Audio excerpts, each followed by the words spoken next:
is because my bus back goes at about 5 o'clock. I think it's 2 minutes. I think it's 2 minutes to 5 or something like that. So I'm having to start early so I can give you an hour. Well, we are in Scunthorpe. I have Toby with me. There's a view of the Four Queens. It's not right good. I can't do nothing because of the trees. 20 odd years ago when I came here, we didn't have all them trees. But there you go. And I know I've done your video, and I know I'm not going to be able to get you a better picture.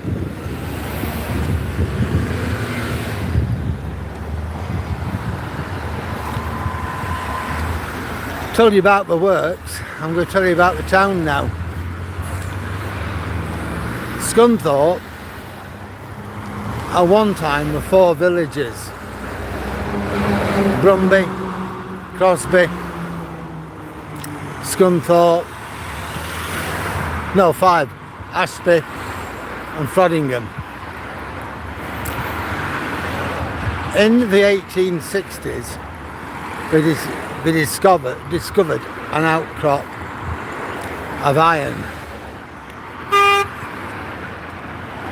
It's the same outcrop of iron as what you would have in Corby in Northants and Redcar in North Yorks. But they're the places where that seam comes up. Now, as well as that, the Manchester, Sheffield and Lincolnshire Railway built a railway line. So you're going to get 3 of the 4. Let's just see if we can do it. 1. You're not really going to do it. We built the railway line connecting Manchester with Grimsby. So now you had iron, you had coal coming from South Yorkshire, and it made a lot of sense to have ironworks here.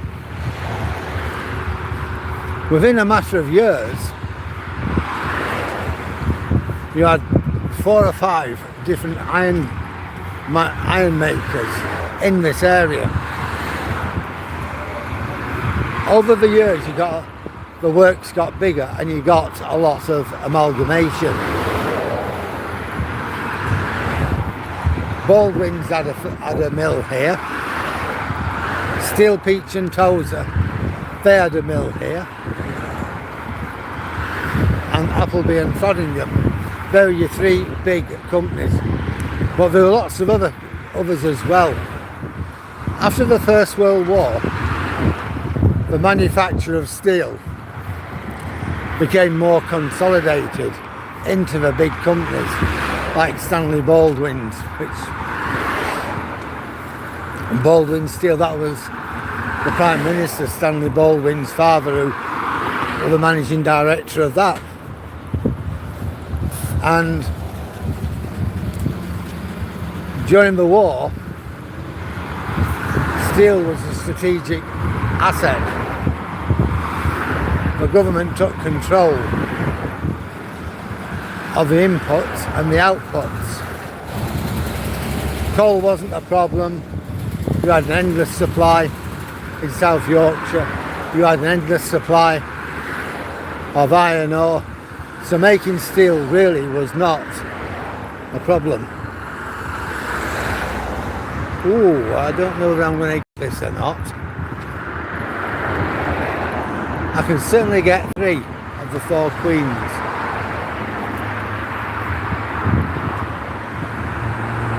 Can we all see that at the centre?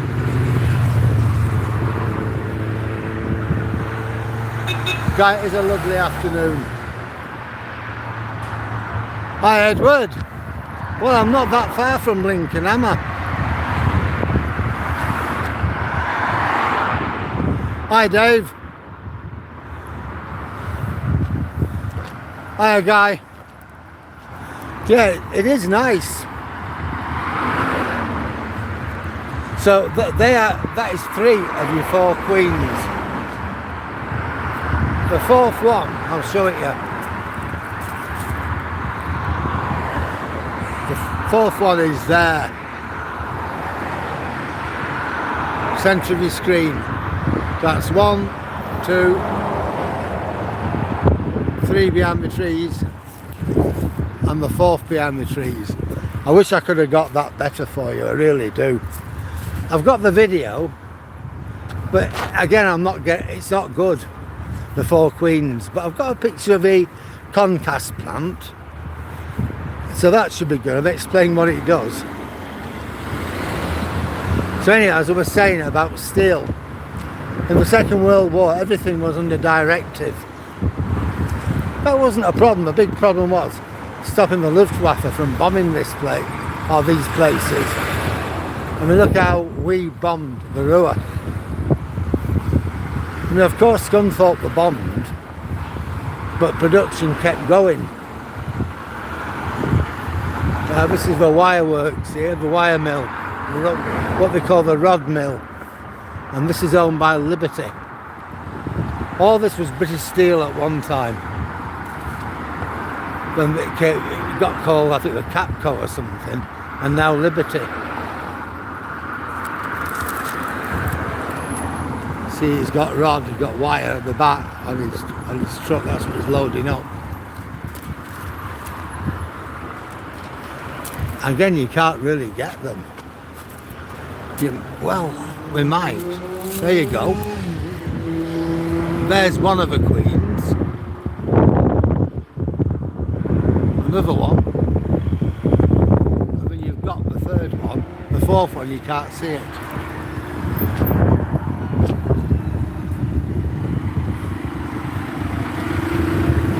So this is where you make wire products and rod.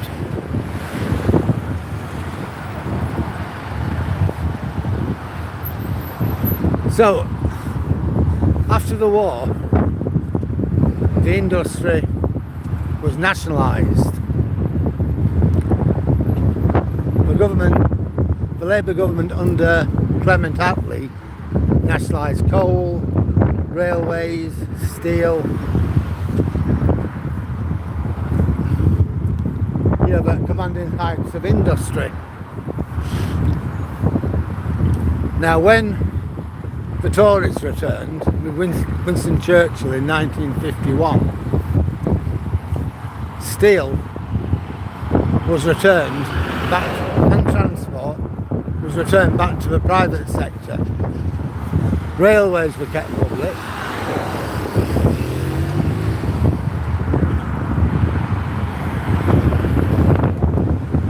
And mining were kept public. And that was basically how it remained until the election of an ex-Labour government in 1964.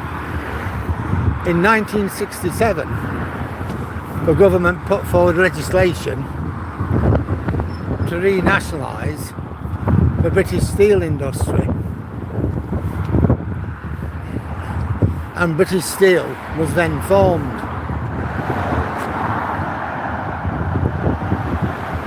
Yeah, those are blast furnaces, Guy. They're not massive, but here's the thing, there were 4 of them.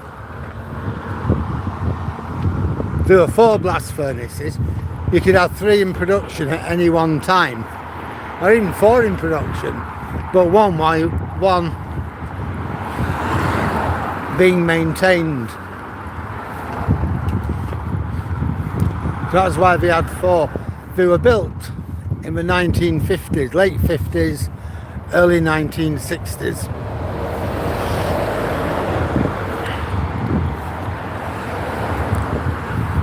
Now, later on, when the steel industry were nationalised, it was consolidated. Lots of the smaller steel manufacturers were closed down or amalgamated into British Steel. Round here, a lot of money were put into the concast plant. You know, so instead of making steel billets and blooms, we just made slabs. And that's what you've got your concast plant for. You're continually casting. The steel is made in the blast furnaces by the infusion of oxygen into scrap metal, iron ore, coal and other materials, manganese and stuff like that. And when the steel is all molten and oxidized, it's poured into something called the torpedo. And the torpedo is like a railway truck, like a flask, and it's dragged by a locomotive from whichever blast furnace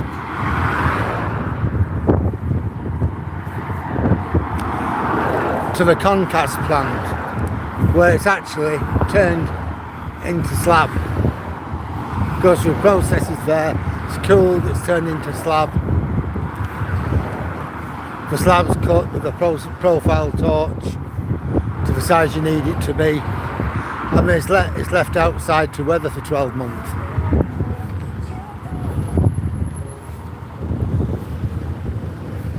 A lot of people waving at me and things. That's good, isn't it, really? So, how's Scunthorpe doing then? I spoke about this a little bit on my video, but I'll reiterate that, then every one of you will go on to it.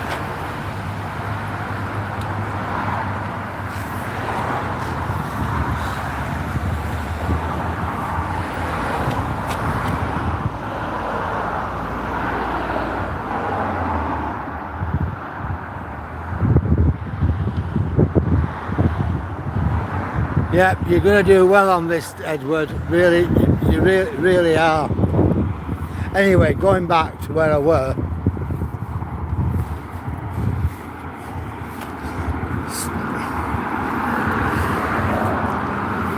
My doctorate on Scunthorpe,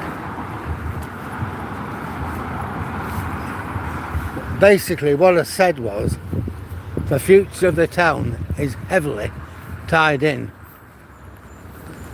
to the future of the works. If you lose the works, the town's finished. Now that time I think there are about 20,000 jobs here. Now I think you're down to about 6,000 on the payroll and about maybe 4,000, something like that. Maybe a bit more, maybe 8,000 on the payroll and about 4,000 temporary. Well, that's it. We made a big thing recently about taking some apprentices on. I think I'd have been a bit worried about one of my kids getting an apprenticeship, but there you go.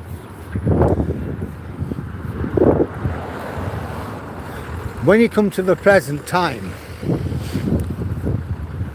well, in the 1980s, British Steel were privatised, and eventually it was bought by a firm called Chorus, which was an Anglo-Dutch venture. Lots and lots of staff went. When I was doing my doctorate, it was still owned by Chorus. After that, Tata bought it. You know, Tata of India. Then they sold it to a consortium. I think it was something to do with Liberty, I'm not sure. But the consortium bought it and that was in 2015. 2019 it was bankrupt. The government bailed it out and it was sold to Jingya, a Chinese company. Now Jingya say they've invested about £3 billion into it. They wanted to do a deal with the government.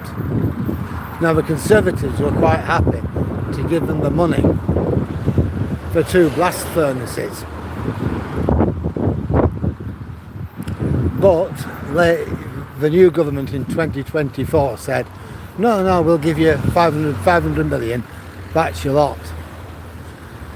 Now the blast furnaces will cost a lot more than that, at least 2 billion, maybe 3 billion. And we said, no, that's your lot. So basically in that case we're going to have to close the blast furnaces down because we can't afford to run them. Bear in mind, Tata closed the blast furnaces down in Port Talbot. The government went mad, the unions went mad. There was no money. That's how it is. So the government said we will take control. So they took control but not ownership. Typical of governments. Now, they've offered a peppercorn to Jingya. Basically they said we'll take it off you, we'll pass legislation, either take the coppers we're offering or we will pass legislation and take it off you and we will give it somebody else. That frightened the city and it frightened investors. If they can do that with Jingya, then they can do it with any other company. So that didn't happen. It's not likely to happen.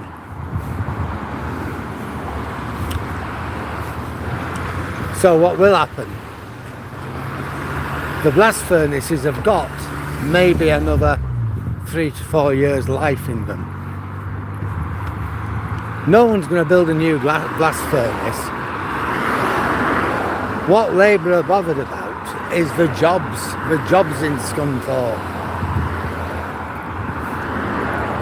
Take the blast furnaces are over half the jobs at British Steel. These are well-paid jobs. If they go, then they go. And there's no going back. And this is what the problem is.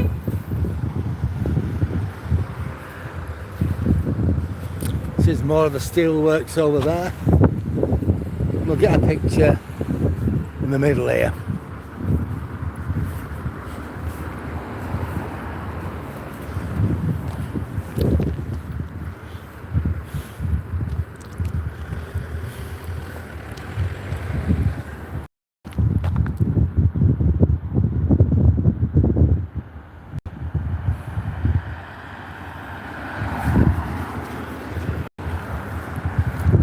They're a nice lot, aren't they? People waving to me and... Well, they are, the Scunthorpe people are really nice. So that's where we are with the works. The town, well, if the works go, so does the town. Your people living in Scunthorpe from all over Britain. In the 30s, it was a new town and it was full of opportunity. We'll come round again and we'll look at some of the council estates at some point.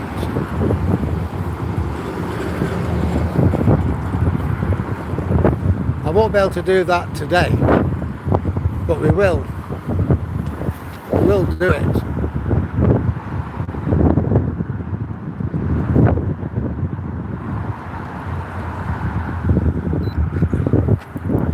Hi Jack, so we're at Scunthorpe, the much vaunted trip to Scunthorpe. Still, you think how far we've come?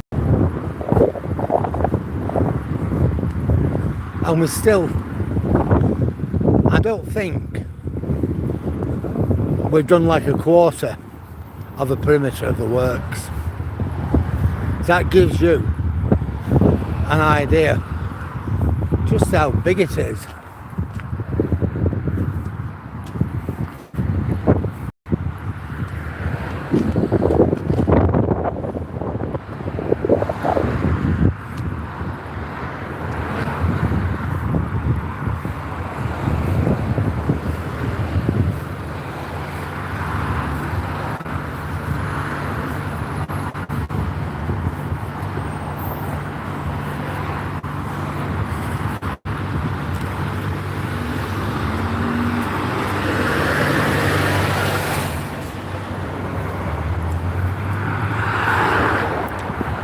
Well, I don't know if you saw that go past or not. Wow.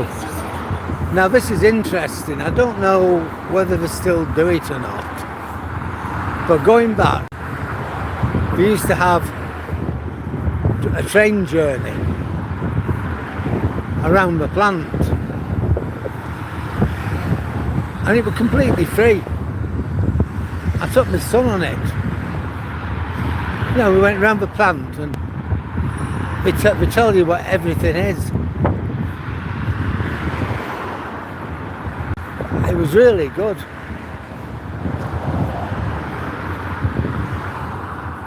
Yeah, I wish if they still do it, and I don't know, but if they do, what I will do, I'll come on it, I'll do the video, and I'll download that or upload it for you.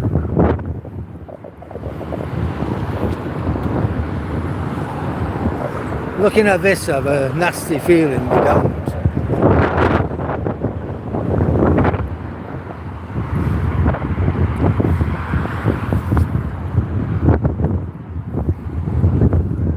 It looks like we've ripped up what we call Scargill's Folly. That is the big ramp, the big embankment we put in to rail stuff in.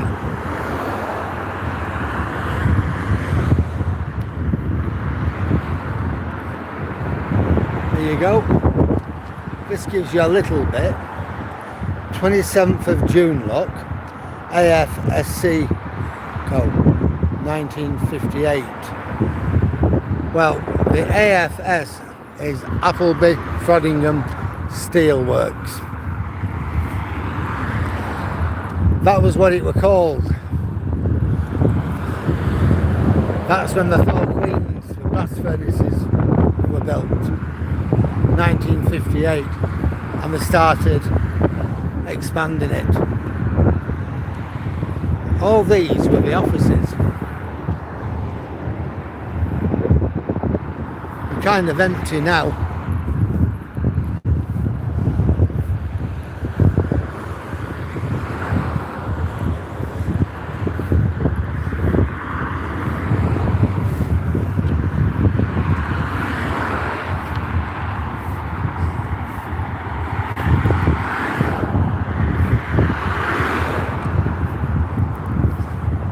So we're now leaving British Steel, and slowly we're coming into the town itself.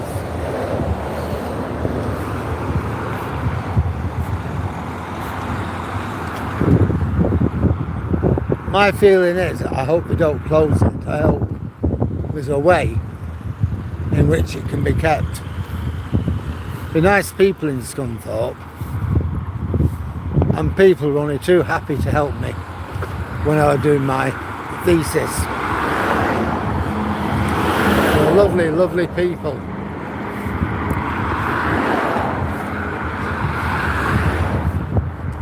And I could see what was happening then. The only thing I couldn't do was put a time on it.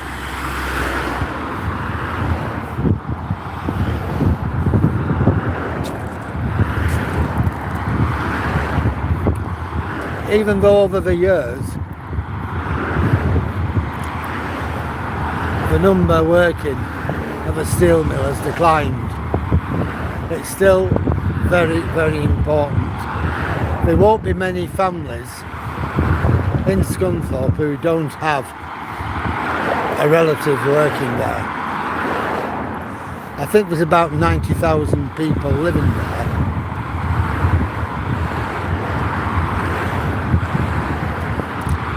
So most households, in one way or another, are dependent. You've those who've got a breadwinner working directly for the company.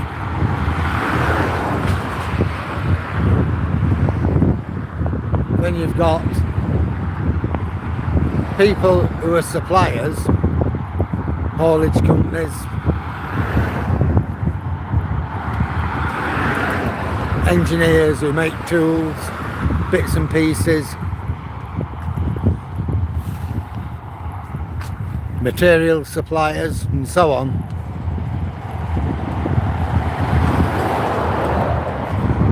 Then you've got the tertiary element. God, this is terrible, isn't it?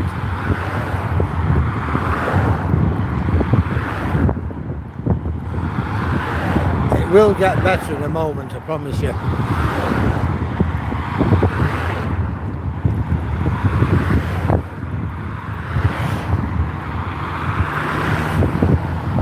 You know, cafes, pubs, hairdressers, nurseries, that sort of thing.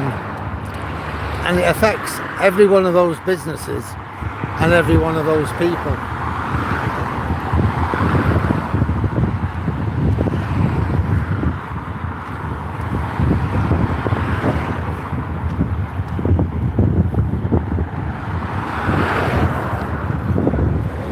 The works goes right over there, at the back of here, right over there you can see.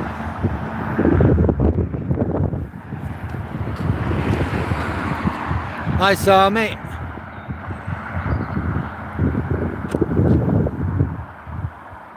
Hello Mr. U-boat, how are you?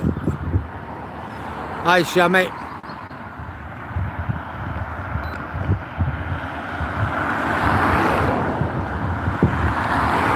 It is Happy Channel, Edward.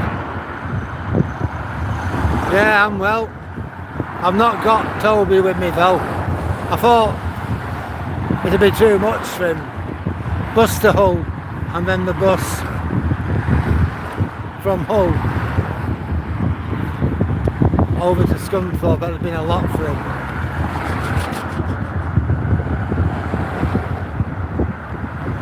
Yeah, I know Edward, I know. Little dog's at home with his mum.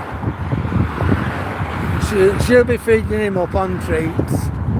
When I get home, he'll be going for his walk.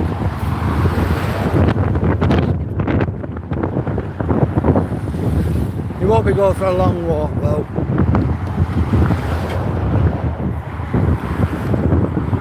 Yeah, look at this. Get a bit closer to it.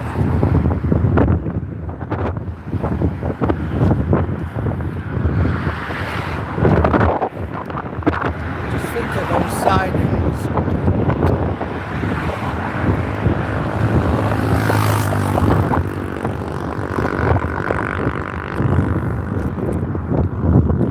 All that space.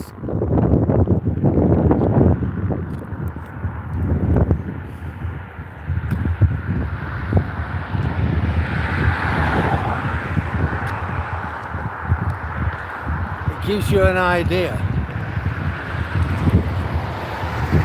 just how big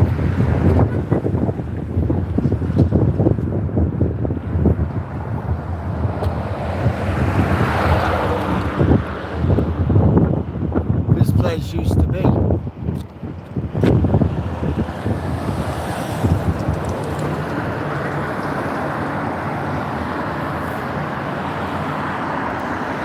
All this was railway land.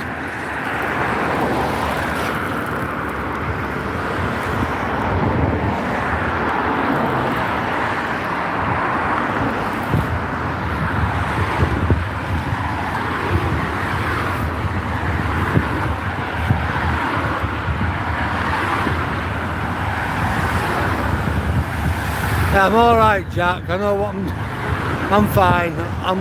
I've got one eye on the road and one eye on my phone. I know to be careful.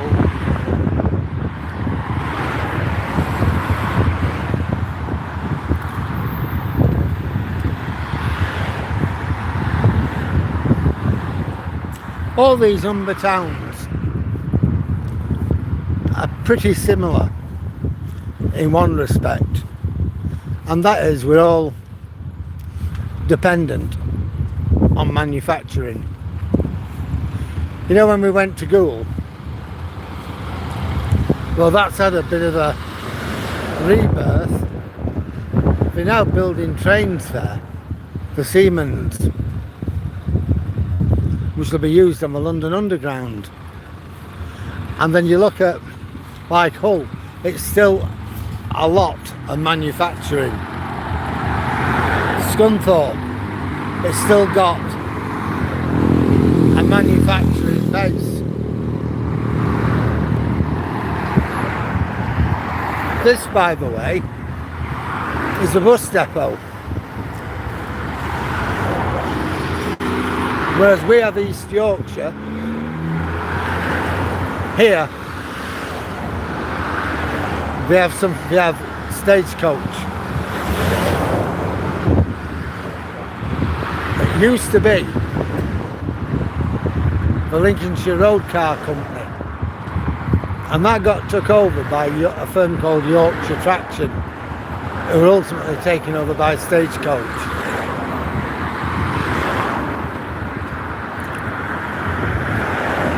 There's a burnt out bus there, look. Centre of the screen.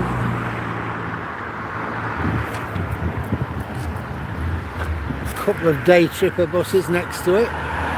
Open toppers for Scunthorpe. Perhaps not. They may have been sent here to die. Probably from Skegness or Mablethorpe or somewhere like that.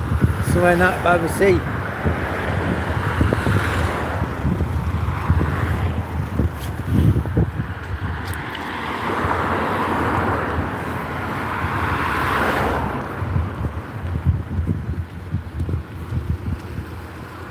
I'm going to cross over.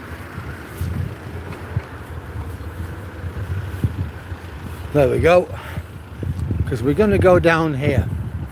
The 3 blocks of flats you can see, the apartment blocks, is in somewhere called Brumby.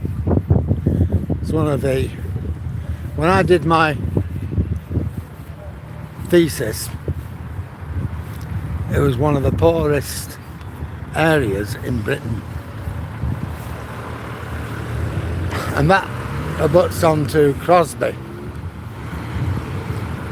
which again is very poor. I had a walk through Crosby because I did a lot of work in Crosby with the local community at the time. We were pretty bad then.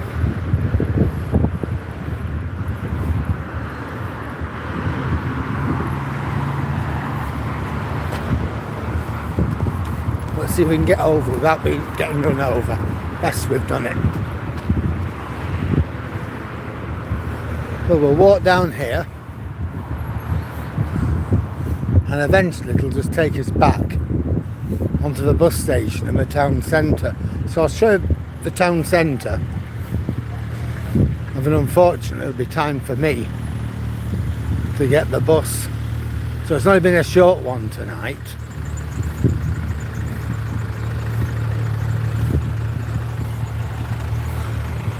But coming on the bus, I kind of hung myself.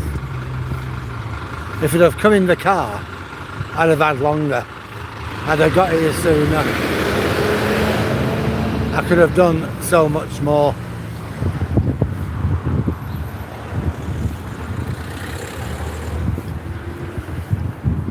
But here's the rub, if I don't do it, I'm going to be in big trouble. I'll end up... I'll get into Hull all right, but I'd have trouble getting from Hull to Withensea. And I don't fancy walking on that dark road, nor do I fancy getting a taxi should be about 50 quid, probably more.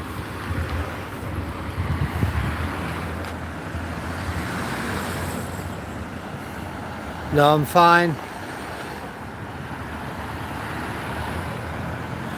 Right, the Ghoul Walk, you'd have to go onto my channel, Dave, and it's on there, it'll be on there. It'll be labelled as Ghoul. I did it as a video rather than a live, and I think it was about October.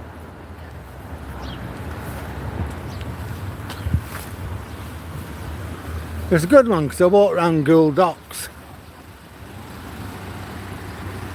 I intend going back there.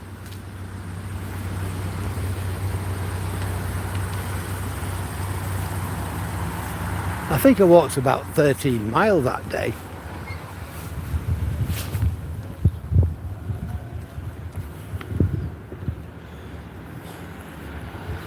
Well, I've done 9.35 mile.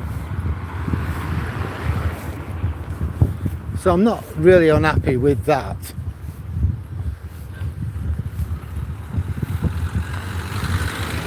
All this is new, although a lot of it is.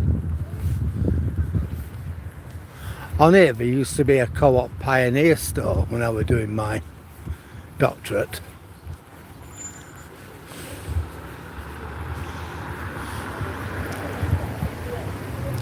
We'll have a look at the bus station.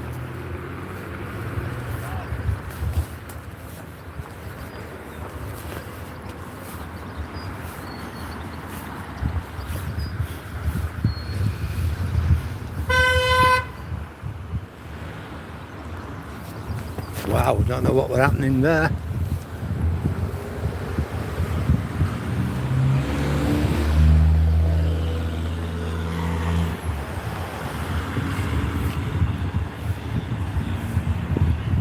They have a little museum here as well, which I like. This is your bus station.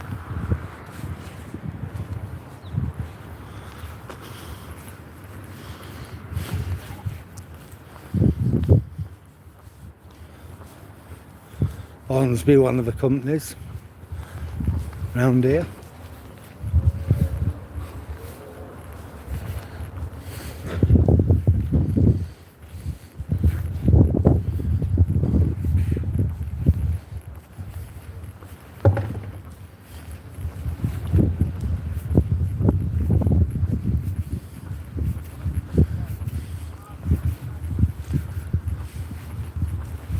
I think my bus goes from here when I'm going home, but that's not it.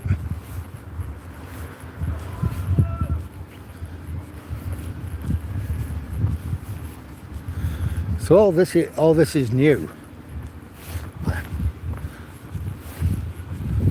Like it wasn't here when I was doing my doctorate.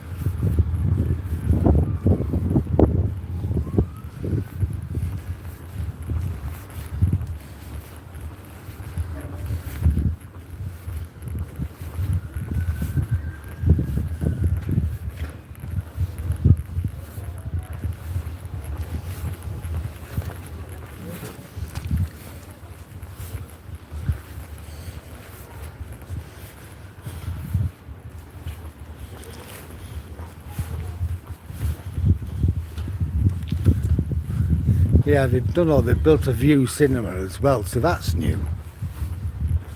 But looking at it, it's not what you call awe-inspiring, is it? Poor bird. That lad were trying to, as if he was stamping on it. See the view cinema.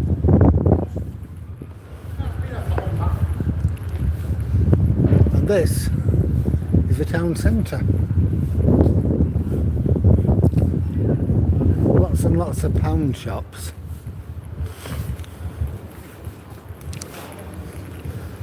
They've moved the market, which is good.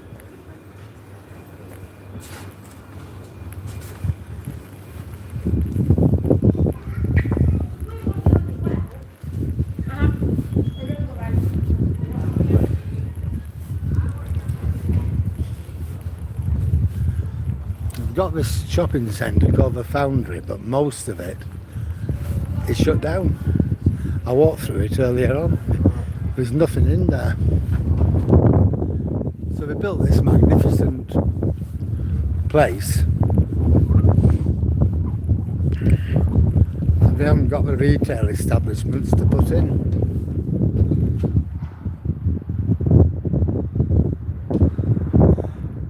Yeah, I went in the daytime, so you have to have a look, Dave. Look on my channel.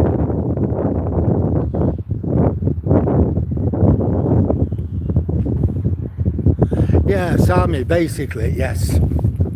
You've got it in one. Absolutely, that is exactly it.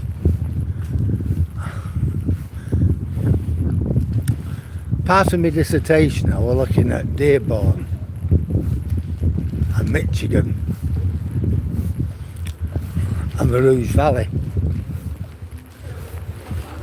and there's a lot of similarities between the Muscle States of America, what won the war, and Northern England.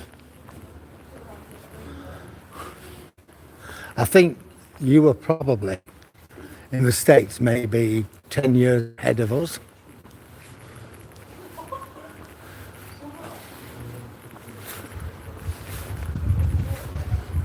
The whole of Northern England, basically, over maybe 3 or 4 years, we lost millions of jobs. You think of Detroit in America, our answer to Detroit would be Birmingham.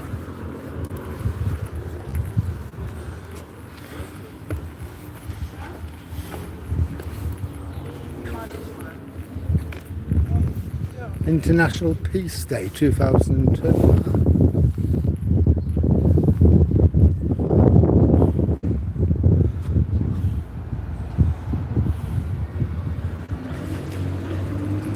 Bit outlandish, really.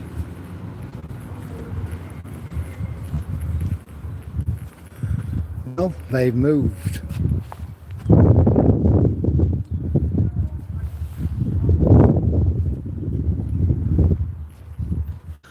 When I was doing my doctorate here, we had this place called Action for Employment. I don't know how many jobs were created. My guess was not very many. They were getting lots and lots of funding from the government, but very, very few jobs were being created.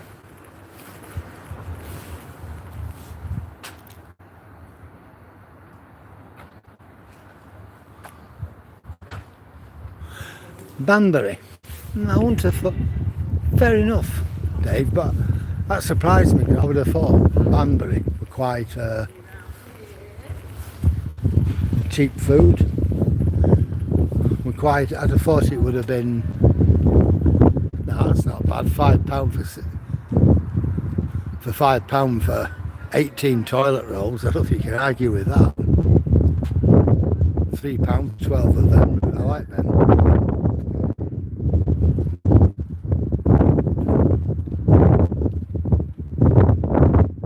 Stripe, I don't know what that is. Orange 24 for £18.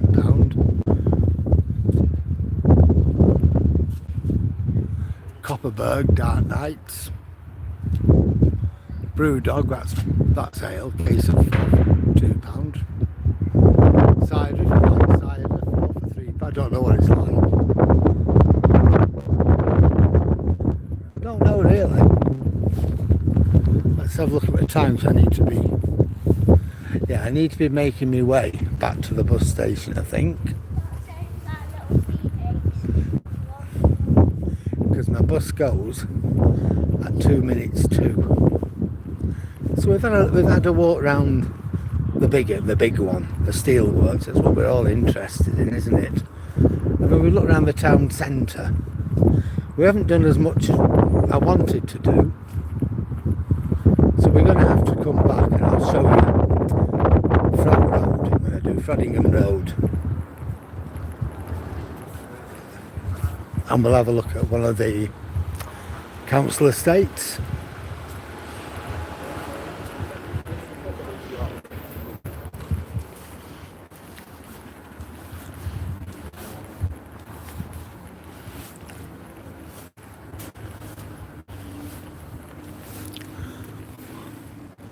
See another shop, all these shops. These shops. I kind of remember them building this.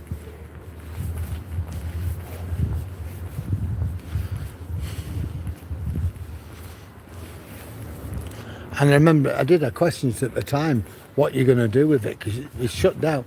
They pulled a lot of Scunthorpe down, they built this. I said, well, I remember thinking, talking to a local councillor, asking what they were going to do with it.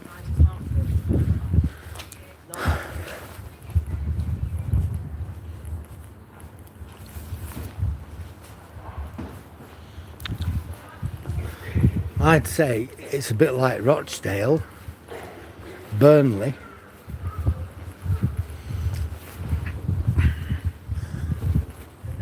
You know, it's just dead.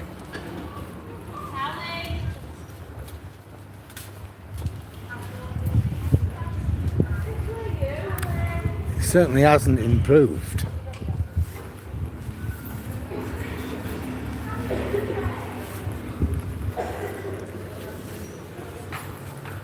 They have the biggest department store in the area, British Heart Federation.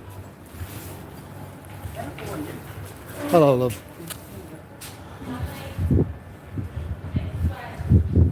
Yeah, that's true, is that, Jack? Yeah. I'm fine, Jordan. How are you? I think so.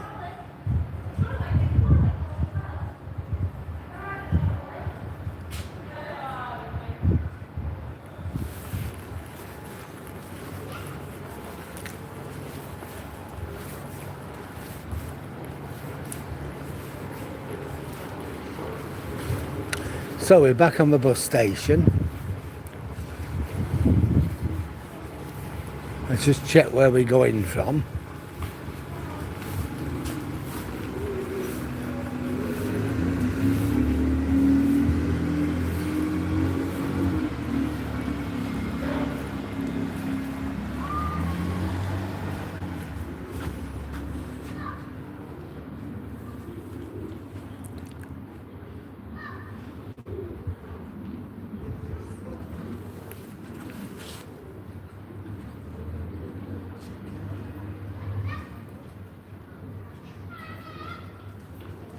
So it's some L.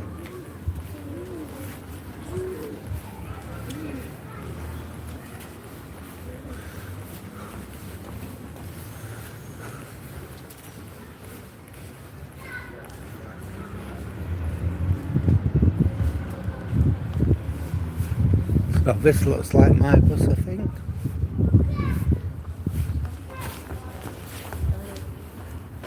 Yep, it is.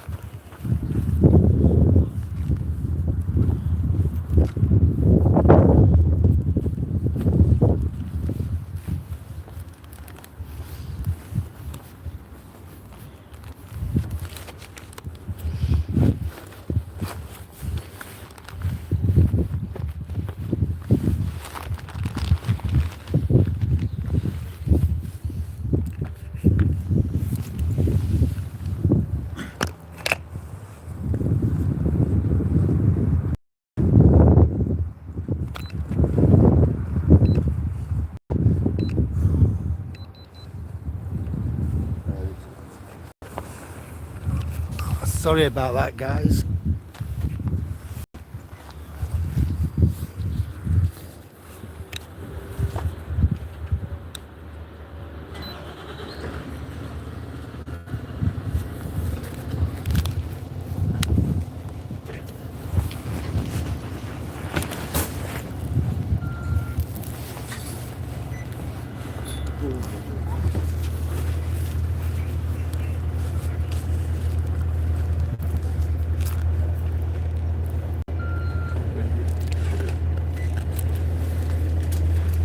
Hi, mate.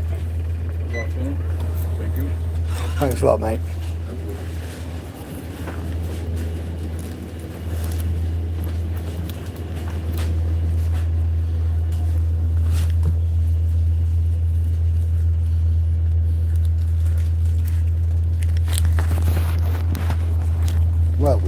got on the bus.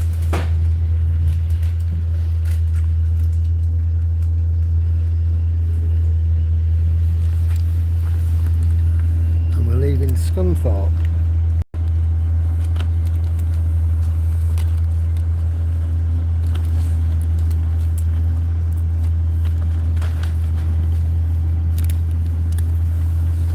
Nice, I just caught back in time.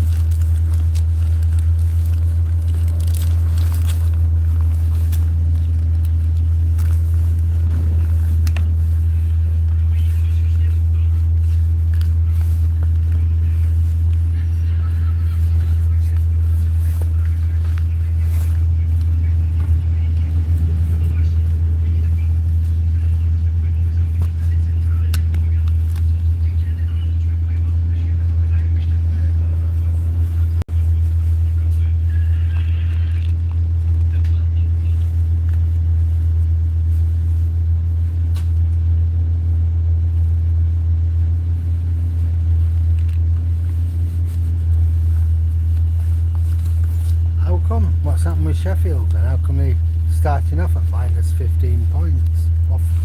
What are they supposed to have done to deserve that? It seems a bit...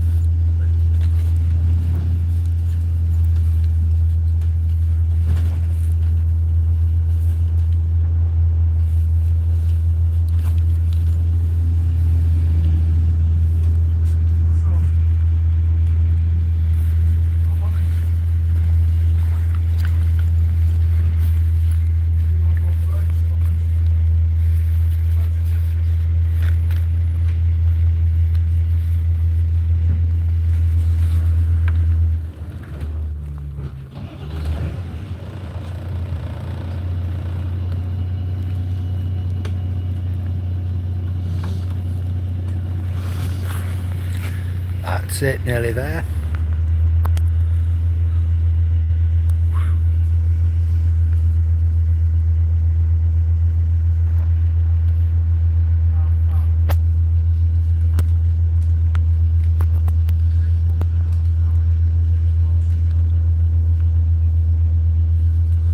Well, that's good.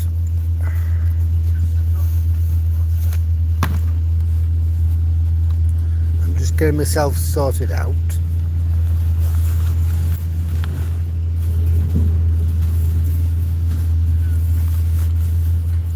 I didn't manage. Listen.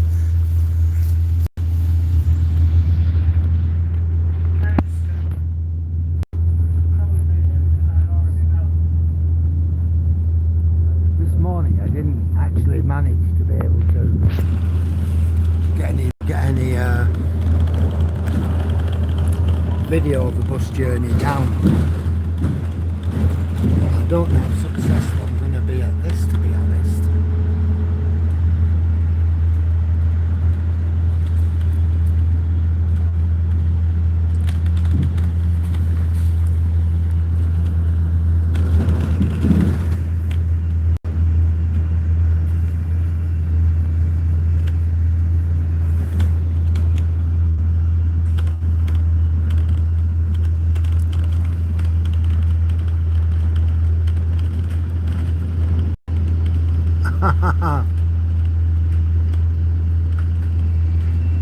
What, for Stagecoach? I think it's still... Oh.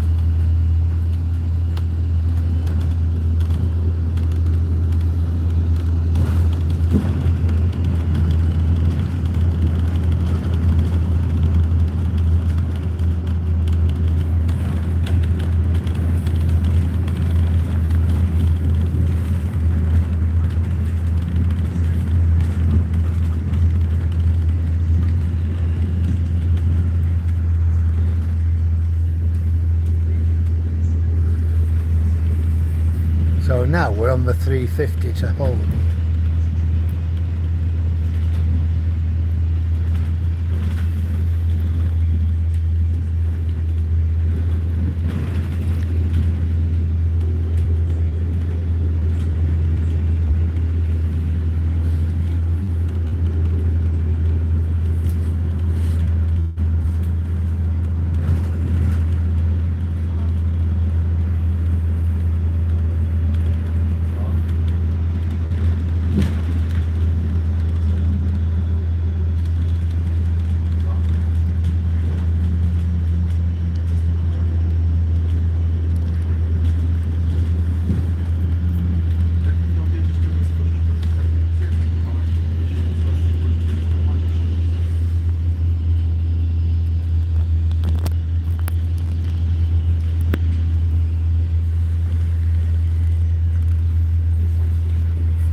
some nice cars there.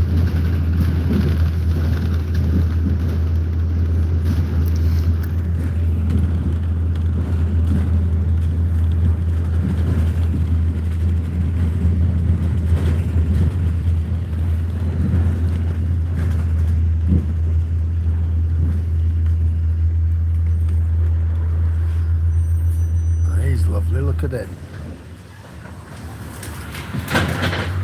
Always nice to see a dog. Always. The next stop is Humber.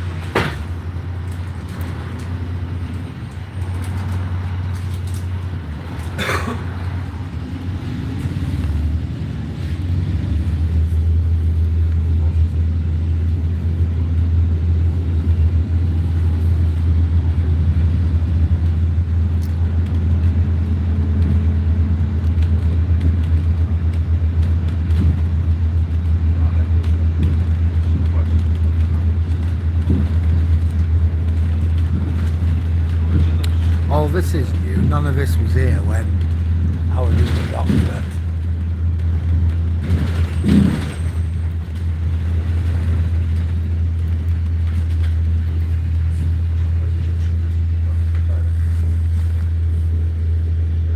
None of that was there.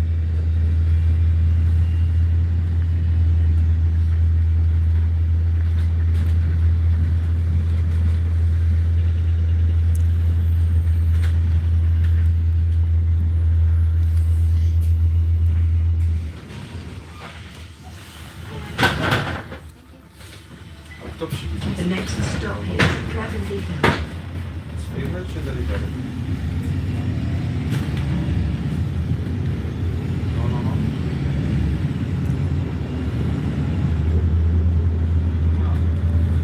So in all fairness, the town has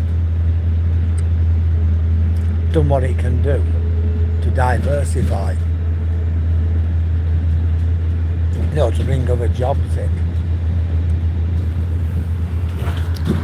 And you see over there, I don't know if you can see it or not.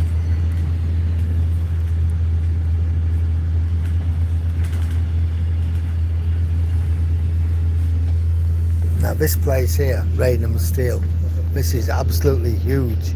It was never this big. But over there, that's the end of the steelworks. So you can see just how big that place was. And this is a huge steel stockholders. They're from Raynham in Kent.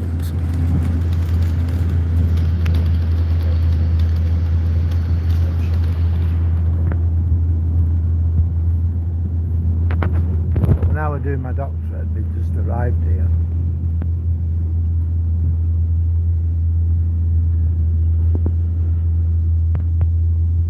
We have every type of steel you can ever think of.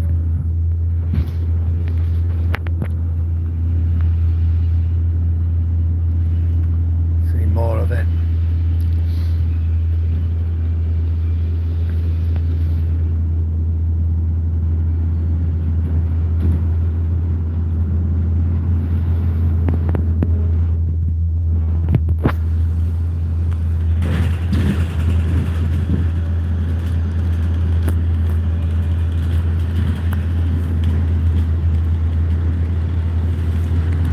Well, we're up to 54%, so that's good.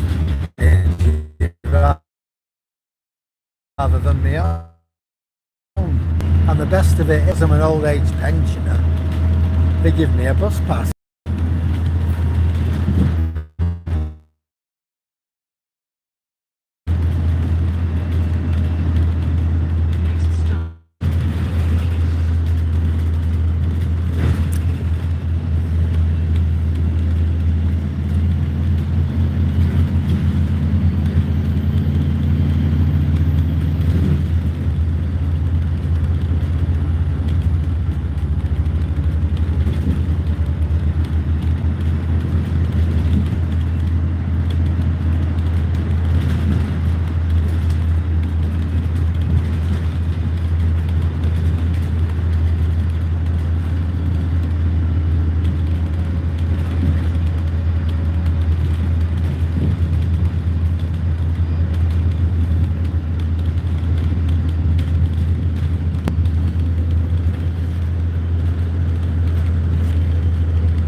far from Scunthorpe to Hull?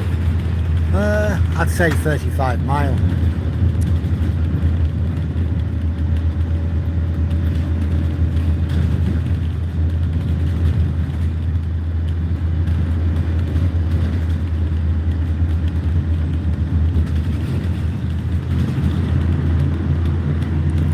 Well, if you go straight, Edward, it's about 25 mile.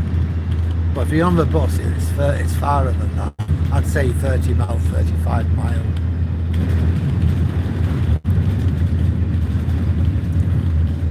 I should get into Hull.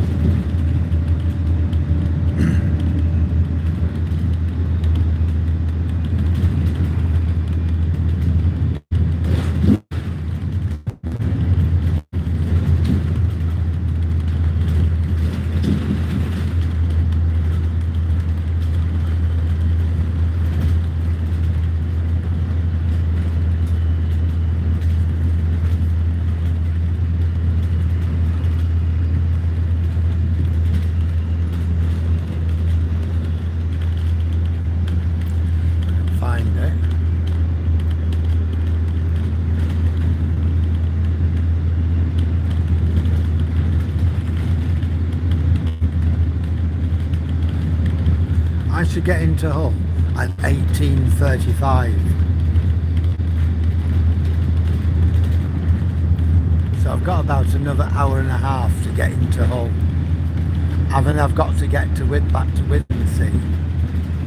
So I've half an hour wait in Hull. So I'm going to hot foot it off to Tesco's, get a butty and a drink. And then just calmly wait for the bus.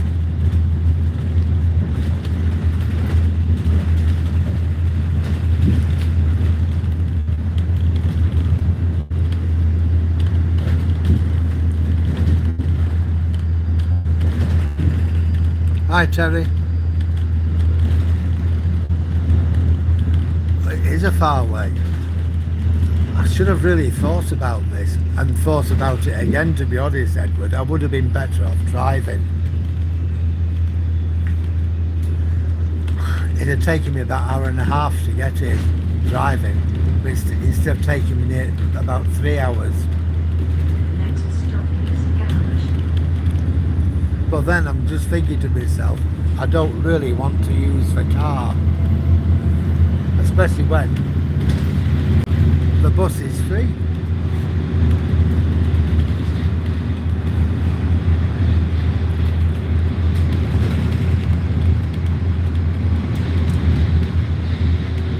I mean, it's amazing that when you turn into an old giffer like me and you get a bus pass, it's just amazing. You can go where you like and nobody's ever going to ask you where you're going. Now if I'd have come here in my car, that's 90 mile return trip. So that's about 2.5 gallons, something like that. Would have been about 15 or 16 quid, I think. So I can't really complain that much. I can moan, but that's about it. Next stop is Fish Shop.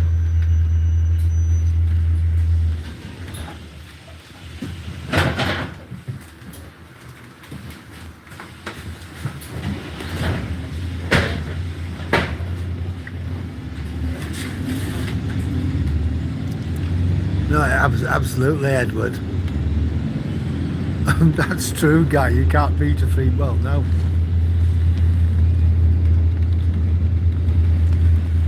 That's what I thought to myself.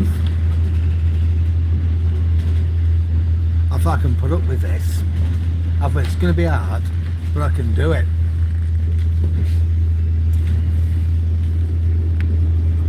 In a funny way, it reminds me of when my lads were little. We used to go all over on buses and trains, and it was great. So to me, it's a little bit like that. But instead of having me boys with me, I've got you guys instead. So it's just, it's similar really.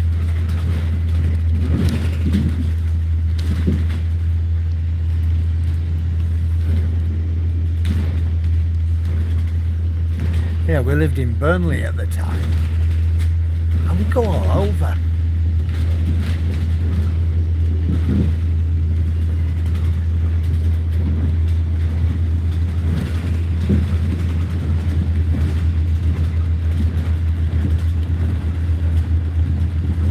The next stop is Lee. All right, Gee, I didn't know that. Okay, I do now though. Yeah, I know what ghee is. You make curry with ghee.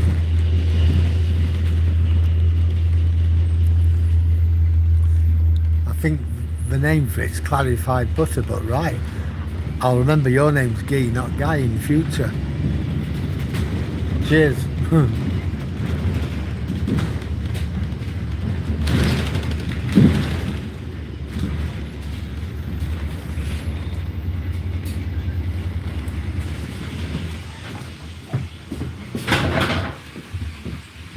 Welcome aboard 352 Hull Interchange. The next stop is Post Office.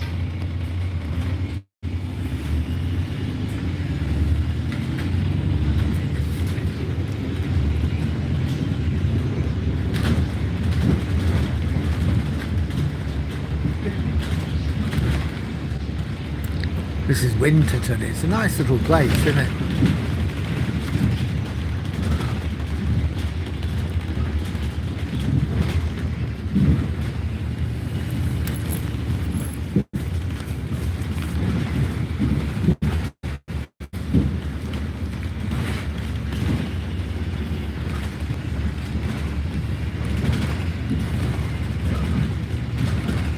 The next stop is Crosskeys.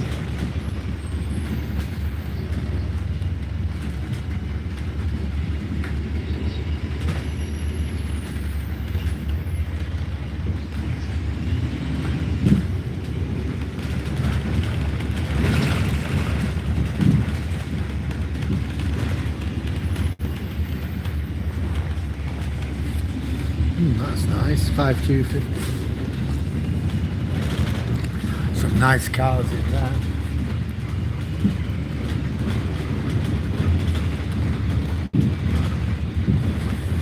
The next stop is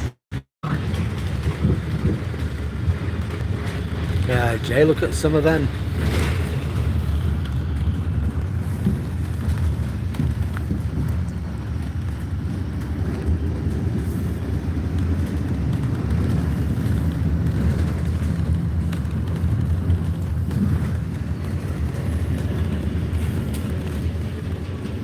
The next stop is North Street.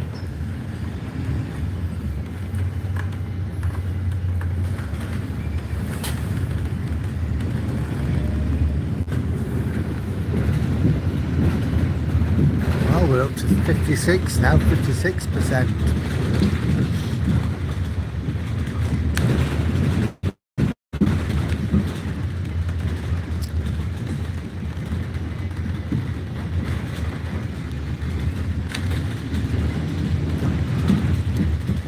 Bit narrow that, wasn't it?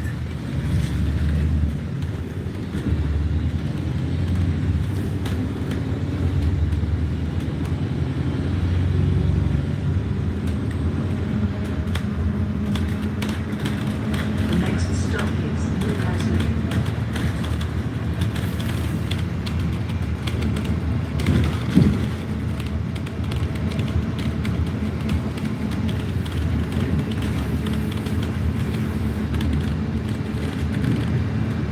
The next stop is Humber.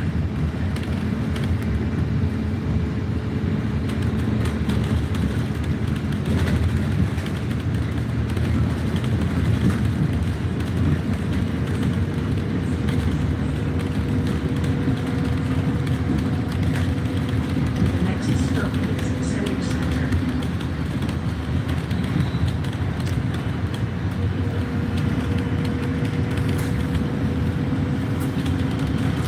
Well, there's not much to see over here at the moment.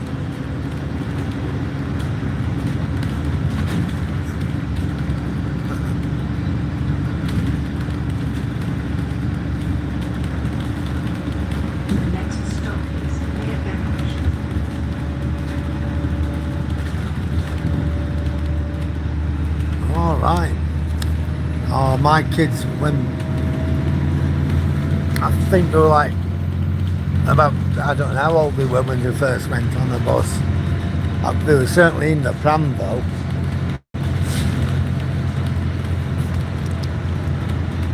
Well, me and the old Duchess, we used to do a lot of walking. And we just simply push the pram, that's it.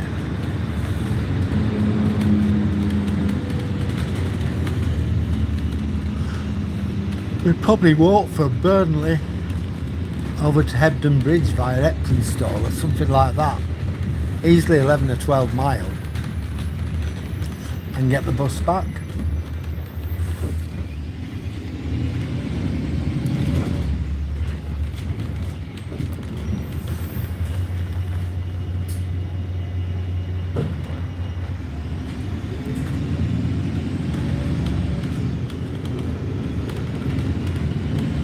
Look at that sky out there. The next stop is Hessle.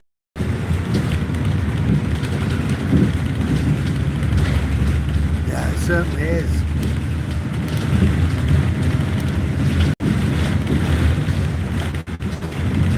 Yeah, that's it, Guy. This is what I call real Britain. I mean, cities, wherever you go, are cities, aren't they, really, do you? They all look alike. Yeah, they've got little differences, but basically it's all the same. High buildings, lots of traffic. But this is what you call, this is nice.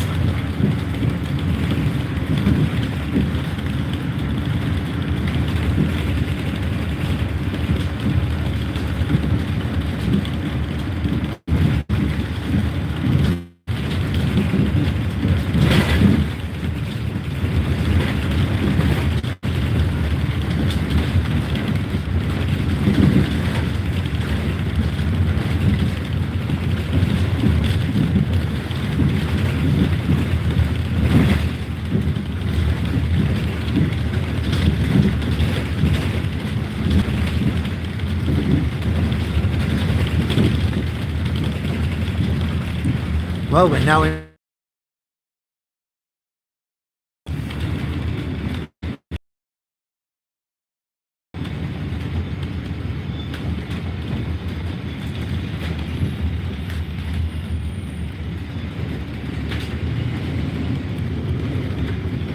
The next stop is Wintering Hotel.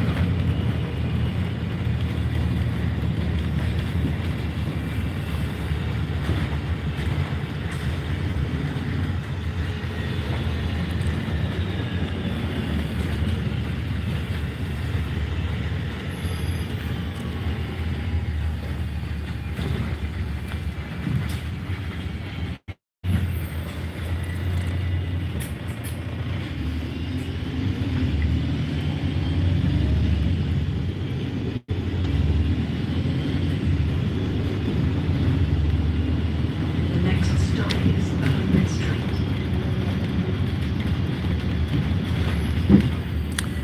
Well, Ermine Street, that would have been part of a Roman road from London through Lincoln.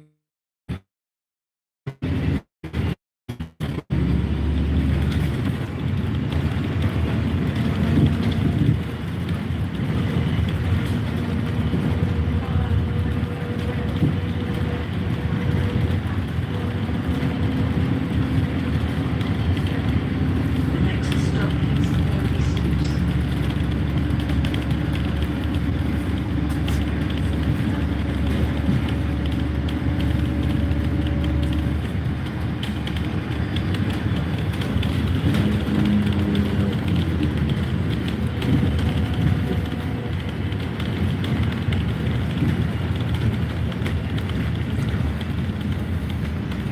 Now, why didn't that bus come in instead?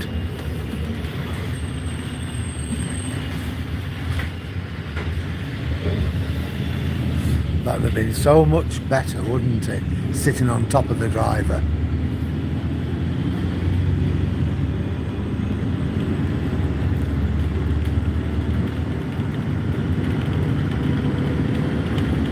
You like Withensea, do you, Edward? I love Withensea.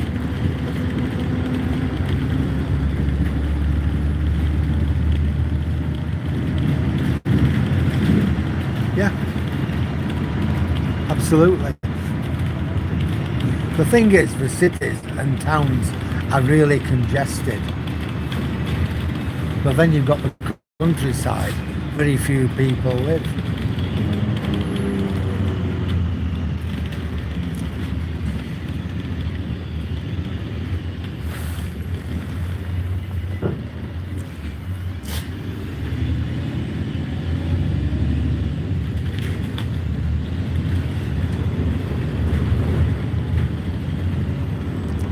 Hopefully, we should be, it'll still be light, it says, when we go over the Humber Bridge.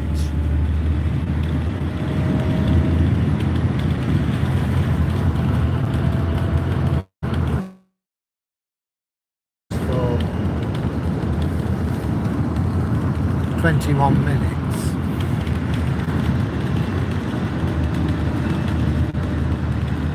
So I think we've got about an hour.